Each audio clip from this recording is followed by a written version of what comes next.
O amor machuca. Ui.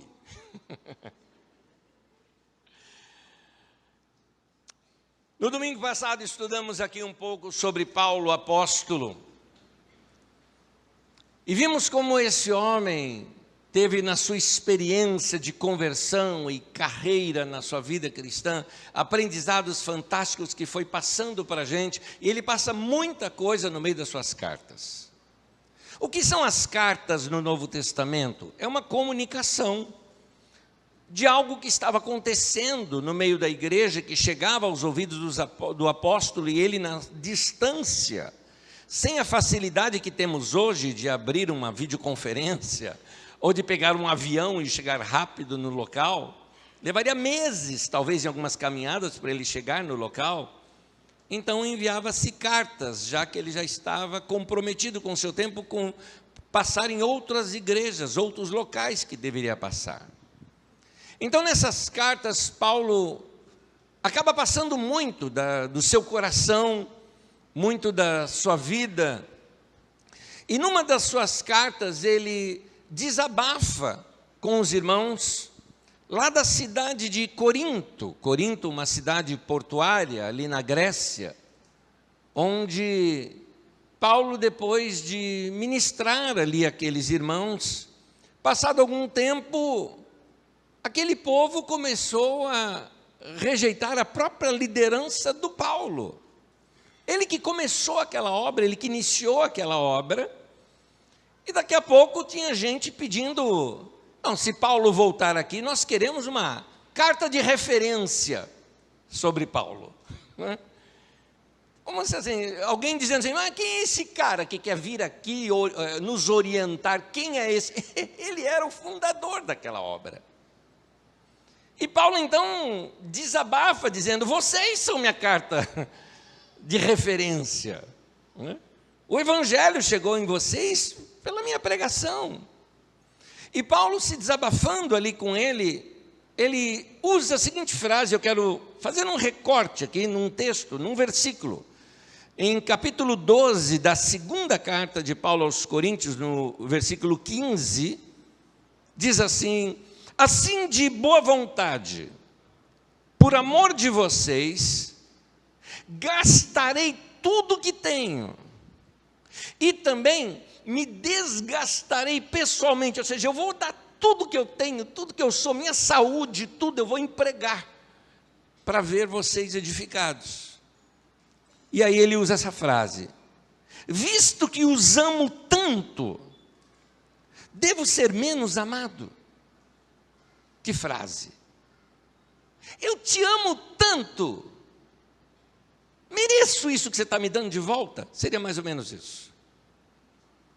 Gente, a minha frase, o amor machuca, eu confesso que não foi talvez a melhor título para a mensagem, até porque ela pode ser mal compreendida. Por favor, eu não estou falando de violência doméstica, esse não é meu contexto aqui, por favor, tá bom? Então, continuando aqui, nós amamos ser amados. É gostoso. É gostoso um amor correspondido. E quando eu falo de amor aqui, pode juntar todos eles, todos os alvos do nosso amor. O amor romântico, o amor de pai para filho, de filho para pai, amor entre amigos, e até outros amores que temos, como coisas, como animais, que amamos também, e amamos. E quando nós temos esse amor doado, nós muitas vezes chamamos isso até de apaixonado. É interessante notar, porque quando nos apaixonamos, é uma entrega tão forte, que a gente não sabe onde vai dar. Porque a gente perde o controle quando a gente ama desse jeito. Agora, os gregos usavam uma palavra para definir esse tipo de paixão. Eles usavam uma palavra essa palavra, na sua raiz está a palavra pathos, com TH, que significa doença. Por exemplo, algo na nossa língua portuguesa chegou a palavra isso é patológico, isso é doentio. Eu acho interessante, porque para os gregos, se apaixonar é loucura. Por quê? Porque o amor machuca. E eu não me refiro só aqui ao amor romântico. Pode ser até o seu amor por um pet. Quem aqui já não sofreu um luto pela perda de um animal? Sou o único aqui ou não? Tem mais gente? É porque tem gente que tem vergonha de falar isso. Eu vou citar uma coisa aqui, que eu acho que é a primeira vez que eu vou citar isso publicamente. Porque eu sei que eu posso ser mal compreendido com o que eu vou falar. Mas eu vou falar. Na confiança eu vou falar. Uma vez um amigo, irmão querido, pastor, ele querendo mostrar algo, querendo ilustrar algo, falou: vamos lá, Nésio, de surpresa, a cena mais triste que você já passou, pensa nela agora. Gente, vocês sabem o quanto eu amei a minha avó, o meu pai, a minha mãe. São pessoas maravilhosas, incríveis que eu já perdi. Mas sabe qual é a cena que me veio em mente? Quando eu tive que sacrificar meu cachorro, o Juca. Juca. Eu tenho um irmão querido que ele falou: ô Nésio, tinha outro nome para você colocar? Juca sou eu. Eu falei: não, você é Juvenal. Juca é seu apelido. Eu falei: meu cachorro é Juca, o apelido dele que é Juvenal. Ele teve uma doença incurável e eu estava no hospital da USP e falaram: tem que sacrificar. E a cena para mim foi dramática.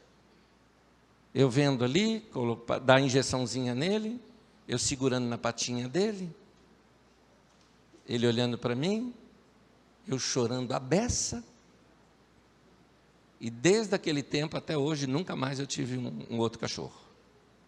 Não consegui. Alguém fala: Nésio, mas que coisa mais infantil.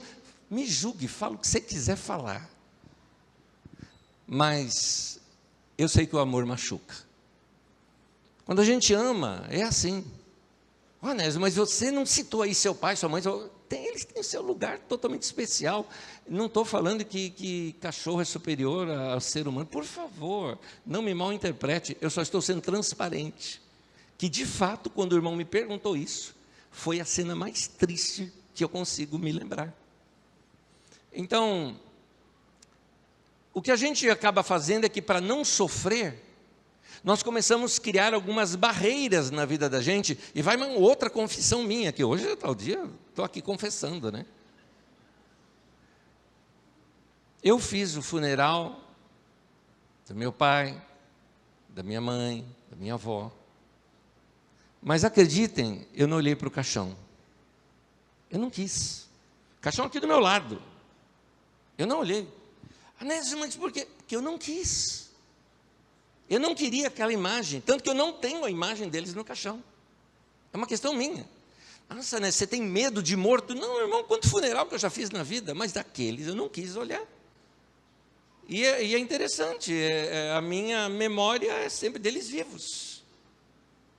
Agora, o que é isso? Qualquer psicólogo que está aqui me ouvindo sabe. Eu estou fazendo determinadas proteções, defesas. Eu estou querendo gerenciar as minhas memórias do futuro, que no futuro eu vou ter desse tempo. Então, o amor machuca. E o amor machuca de todas as formas. Assim, não estou falando só de amor por pessoas, amor a animais, como acabei de citar, como, por exemplo, o amor pela igreja. Quer ver uma coisa? Quantos de vocês aqui já foram feridos na igreja? Olha aí quanta gente. O lugar onde seria lugar de cura. Porque a igreja é lugar para cura, e tem gente sendo ferida no meio da igreja. Porque Gente, aqui eu não estou fazendo nenhuma escala de amor, tá? Eu só estou mostrando as diversas coisas e pessoas e gente, como diz até animais aqui, que a gente ama, os diversos alvos do nosso amor. Agora, o amor pela igreja também machuca. Basta você conversar com alguns irmãos e irmãs que já amaram o lugar que frequentavam, mas se machucaram lá, e alguns carregam a dor até hoje. E da mesma forma como eu nunca mais quis ter um animal desde aquele tempo, lembrando, eu era solteiro ainda quando isso aconteceu, eu estou falando aqui uma coisa talvez de mais de 34, 35 anos atrás, e nunca mais quis. Da mesma forma, tem gente que nunca mais quis se envolver com a igreja, porque tem medo de se machucar de novo, então prefere vir, principalmente numa igreja grande, sentar no culto, assistir, e eu não estou julgando você, meu irmão, eu estou entendendo você, eu quero só sentar e assistir. Eu percebo alguns irmãos que talvez se eu perguntar, meu irmão, tudo bem, bem-vindo, tal, você se envolvia com a igreja em que área? Não, só assistir, ele nem quer falar, com medo do pastor chamar, vem cá, vem trabalhar com a gente, ele não quer. Porque se machucou. Mas uma das áreas que talvez mais machuca a gente, aí sim tem a ver com aqueles relacionamentos humanos. Normalmente a gente fala muito de filhos machucados pelos pais. Pais que foram brutos, pais que bateram desmedidamente, pais que fizeram alguns castigos absurdos nos seus filhos. Mas eu quero mostrar o outro lado também. Tem muitos pais machucados por seus filhos. Porque nós sempre, pais, temos expectativas altas, exageradas dos nossos filhos por causa do amor. A gente ama e acha assim, nossos filhos vão revolucionar o mundo. E está certo esse pensamento. E aí os nossos filhos não correspondem. Porque nós fazemos sonhos para eles e esquecemos que eles são indivíduos que vão tomar suas próprias decisões, que eles vão ser rebeldes em uma ou outra coisa, porque vão pensar diferente, como você pensou diferente dos seus pais. E eles vão ter o momento deles também. Talvez eles tomem decisões completamente fora da nossa expectativa, e isso também nos machuca. Pais crentes, que ensinaram a palavra de Deus aos seus filhos, e os seus filhos hoje estão desviados do evangelho, ou até alguns casos que eu conheço, pior, zombando do evangelho. Isso machuca o coração dos pais. Por quê? Porque o amor machuca. O amor machuca. E aí nós tentamos nos proteger da dor, do sofrimento daquele amor não correspondido, e nós criamos então um muro para nos proteger.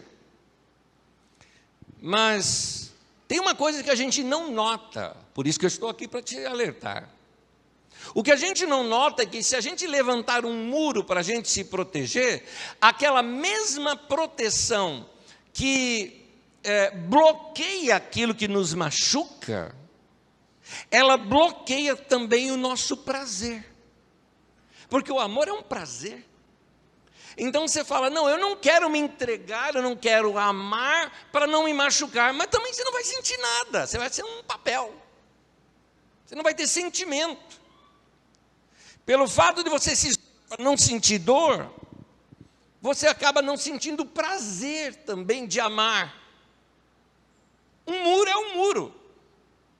Ele protege da dor que vem de fora, mas ele também te aprisiona do lado de dentro sem o prazer de se doar, de amar. Amor é uma coisa complicada e difícil. Paulo escreveu um capítulo inteiro, lá em 1 Coríntios, no capítulo 13, Paulo escreve um capítulo inteiro, só para tentar descrever o que é o amor. E você pode ser forte na fé, uma pessoa cheia de esperança, mas bloqueado no amor.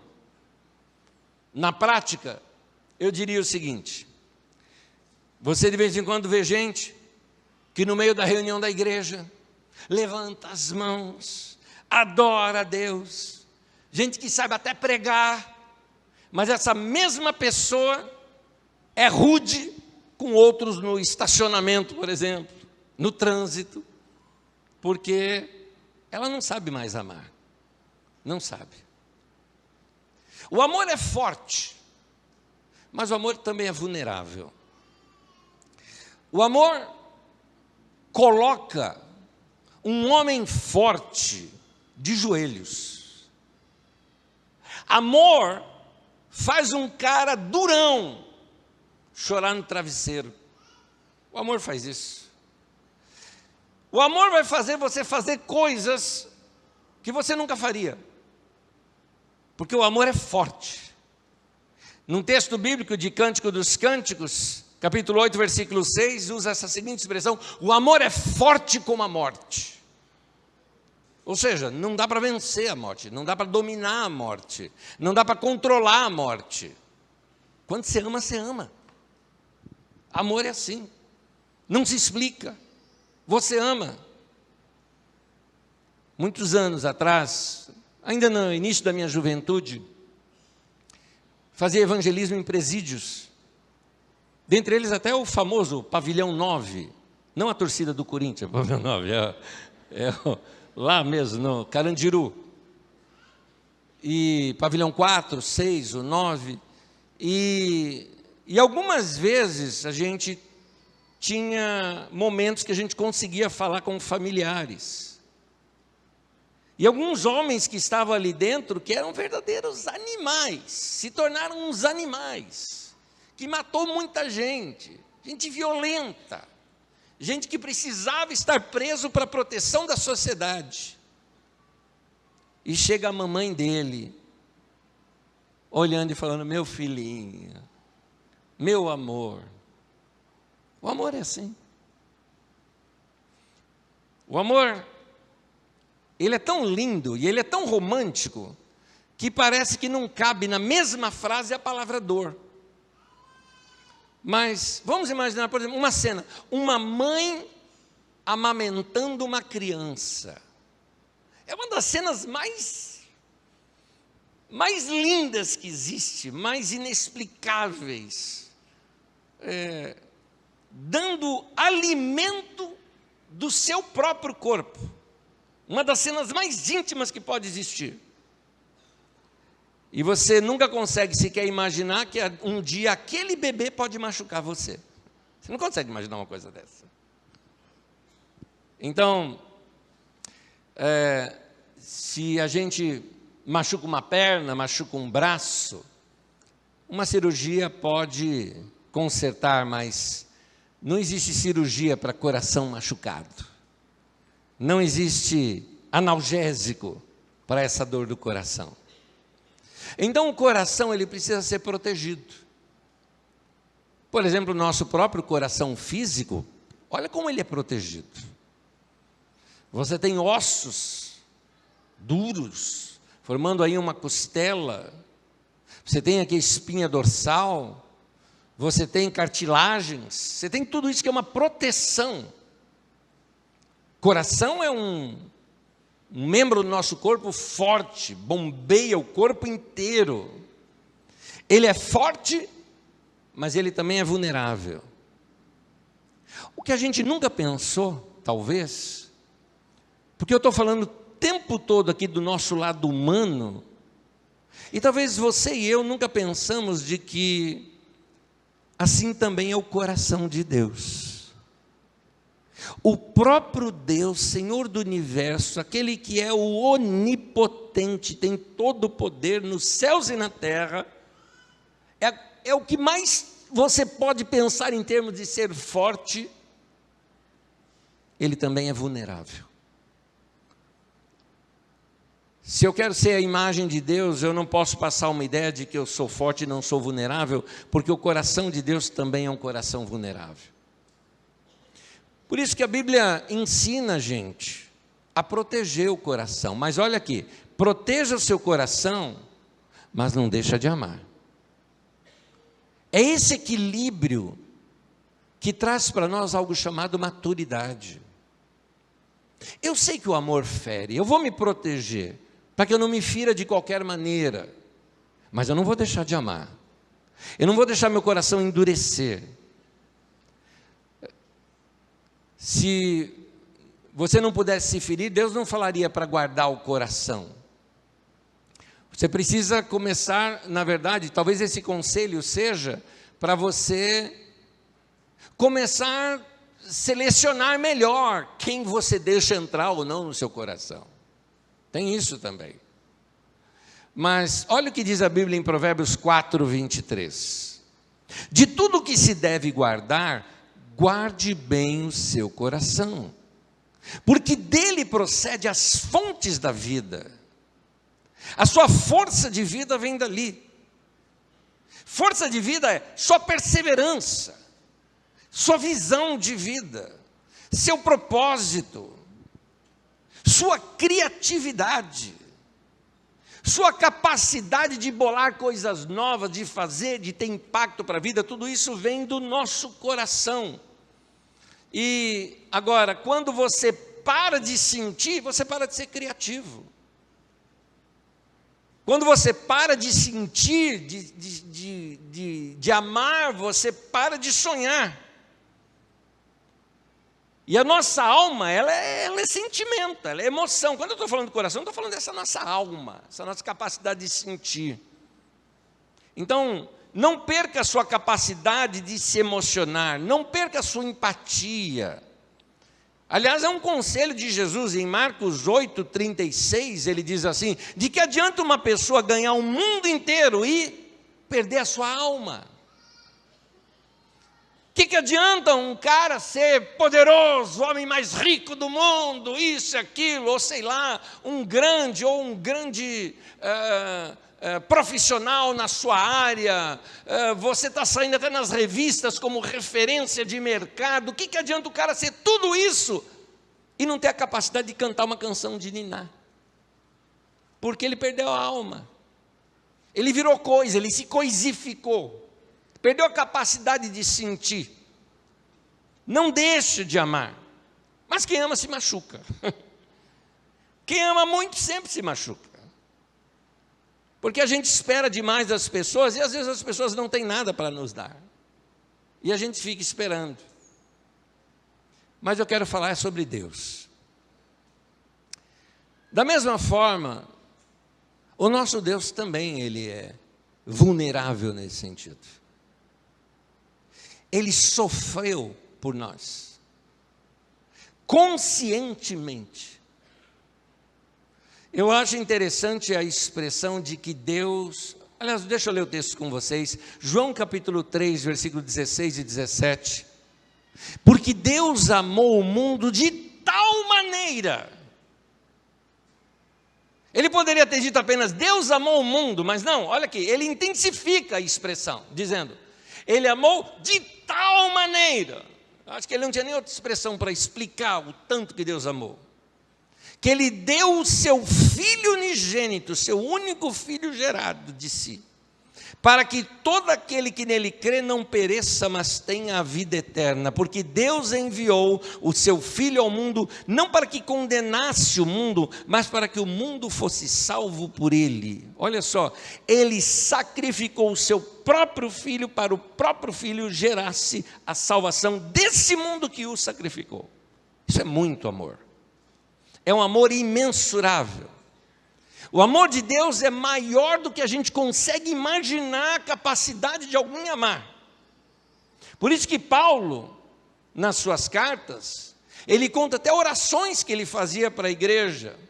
Lá em Efésios 3,19, ele orava para que a gente viesse a conhecer o amor de Cristo que excede todo entendimento, é muito grande para eu sequer compreender. Eu vou te explicar isso na prática.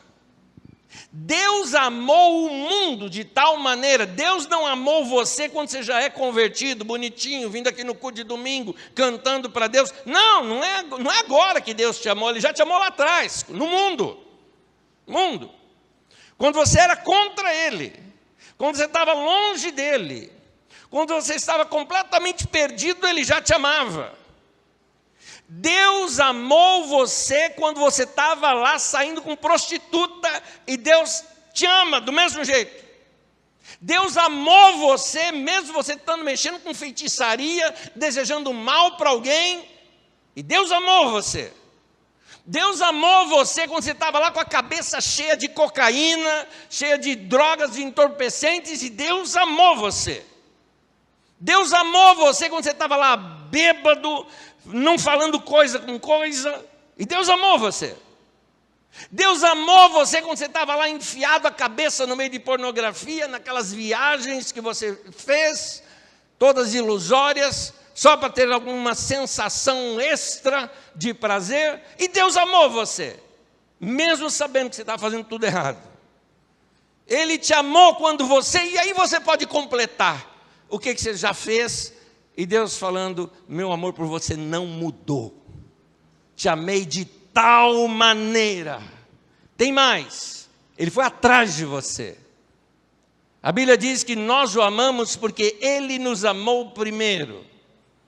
Vou te dizer mais, você que está aqui hoje, não foi você que aceitou Jesus, foi Jesus que te aceitou.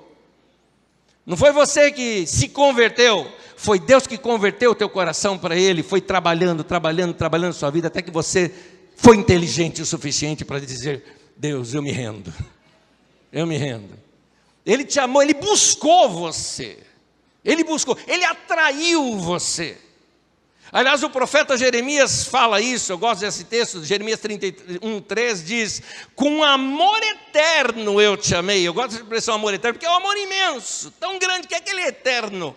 Com amor eterno eu te amei, por isso com bondade eu te atraí. Que coisa linda, que coisa linda. Foi assim que Deus te alcançou. Ele não desistiu de você. Agora guarde isso, Deus, Ele acredita em você. Deus não desistiu de você.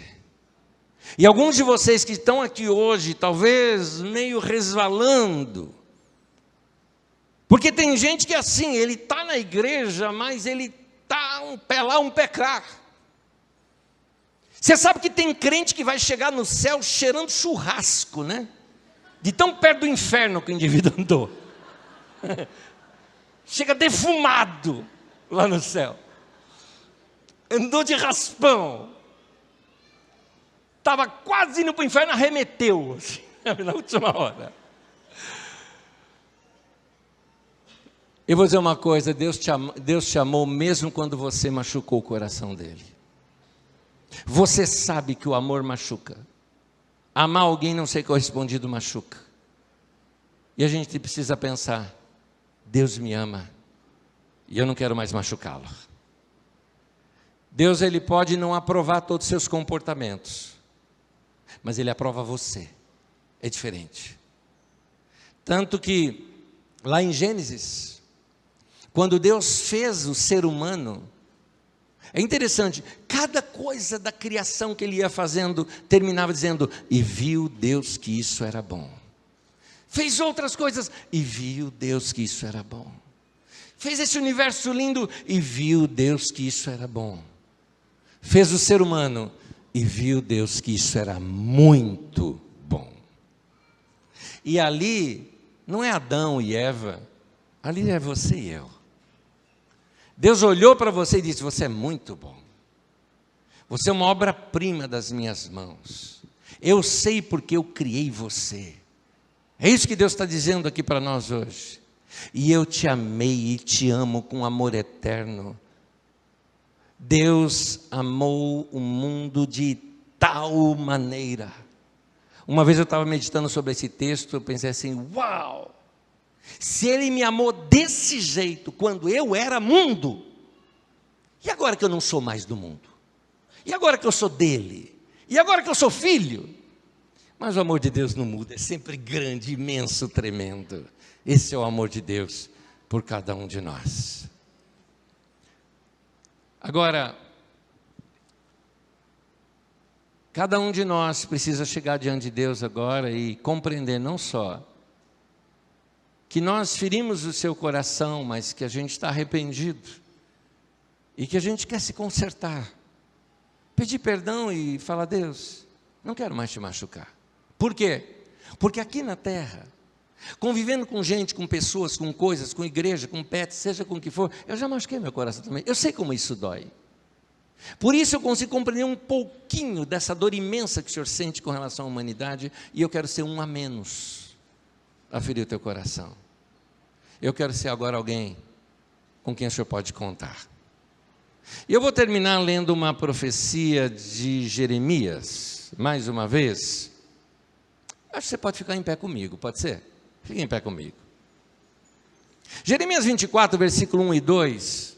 Mas não se desliga de mim não, que eu não terminei a mensagem. Diz assim: e o Senhor mostrou-me 2 cestos de figos, postos diante do templo do Senhor. Adiante no texto diz assim: um cesto continha figos muito bons, como os que amadurecem no princípio da colheita. Os figos do outro cesto eram ruins e intragáveis. Até aí eu te explico. Boa parte das figueiras de Israel eram chamadas figueiras bravas, ou sicômoros.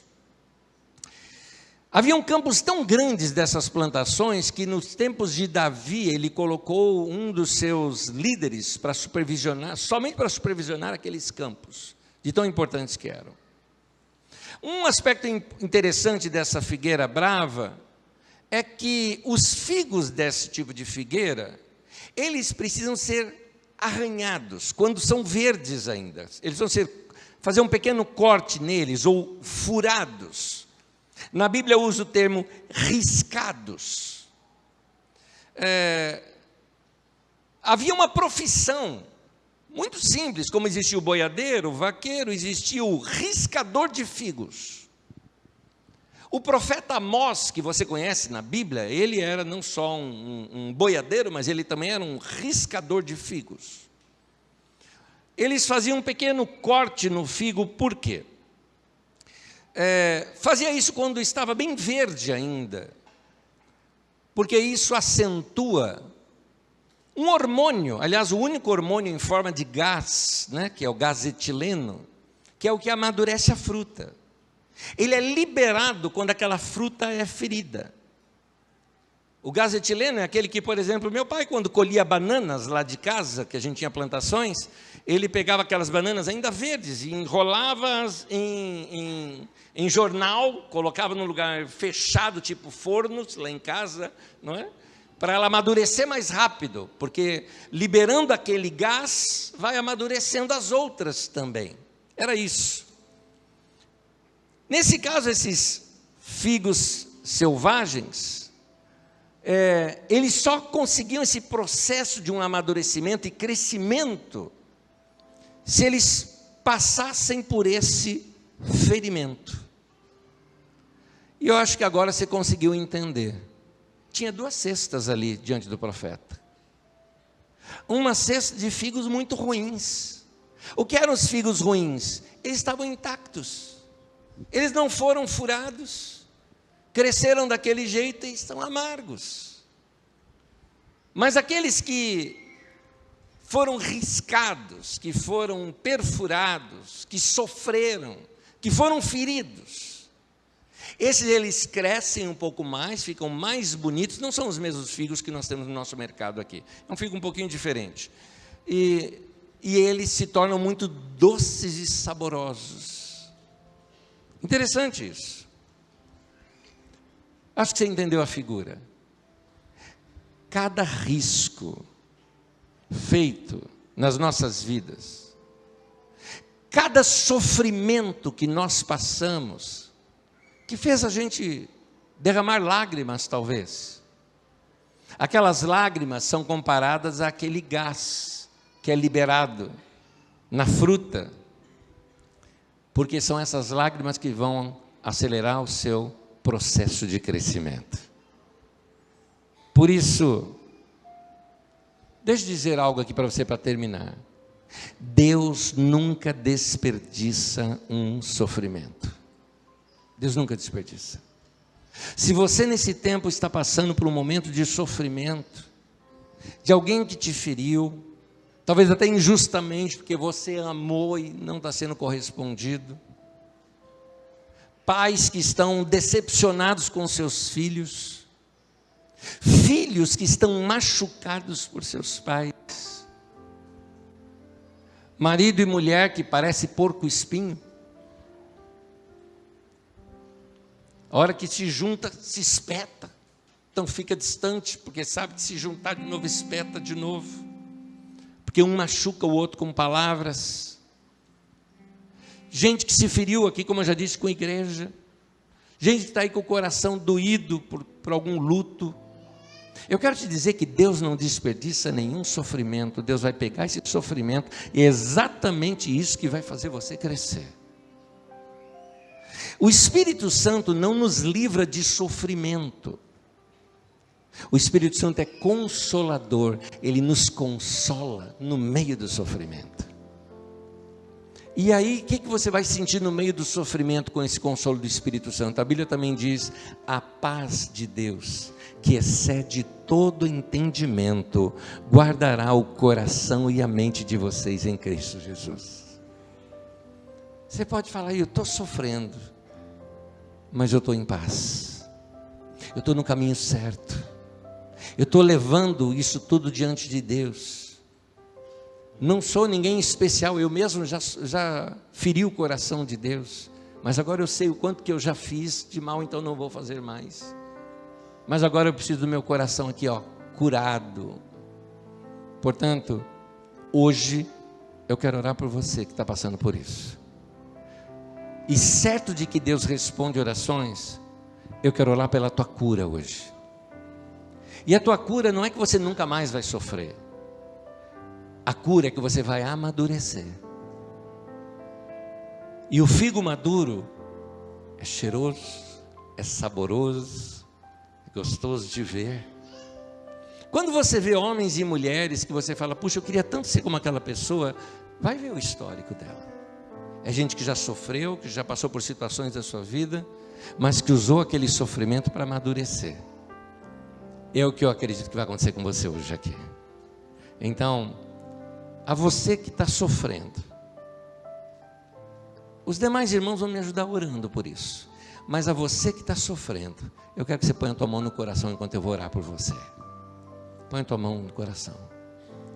Por alguma razão, seja por causa de um filho, de uma filha, de um pai, de uma mãe, ou de alguém que você perdeu, não importa, seus sofrimentos são diversos aqui, mas você precisa nesse momento de cura e paz.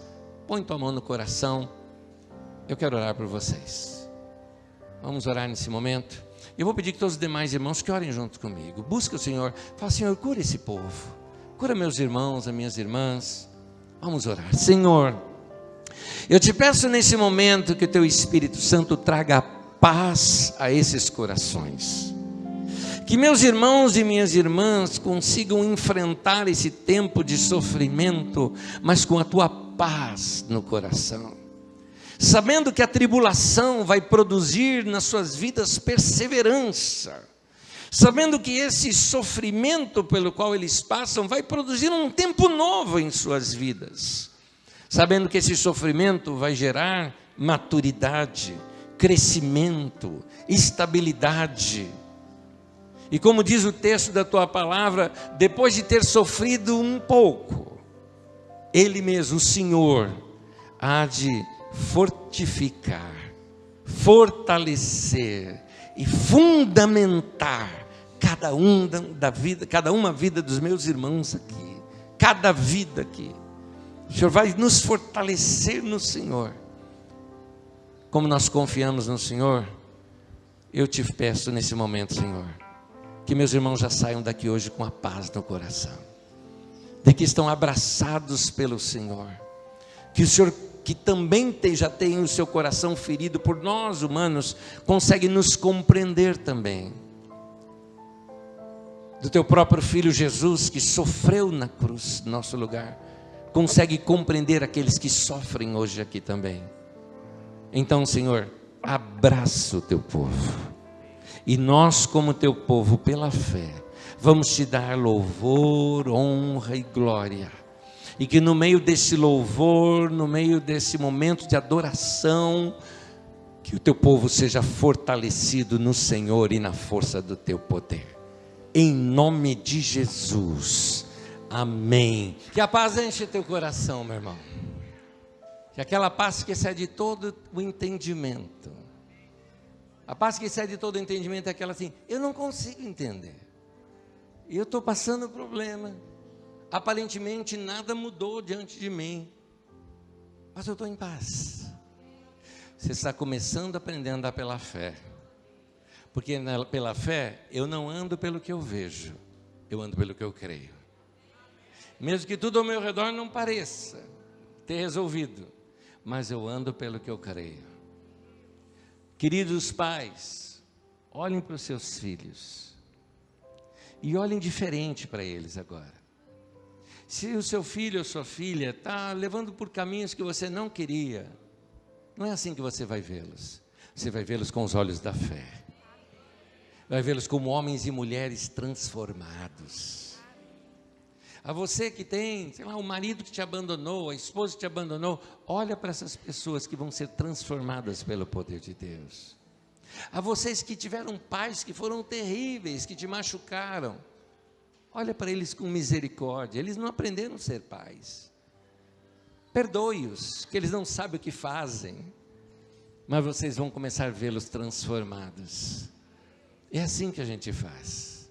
Ande pela fé e não pelo que você vê. Amém? Me permita abençoar você. Que a graça do Senhor Jesus e o amor de Deus, o nosso Pai, e a comunhão do Espírito seja com todos, desde agora e para sempre. Amém e amém. Semana de bênção para vocês. Deus te abençoe.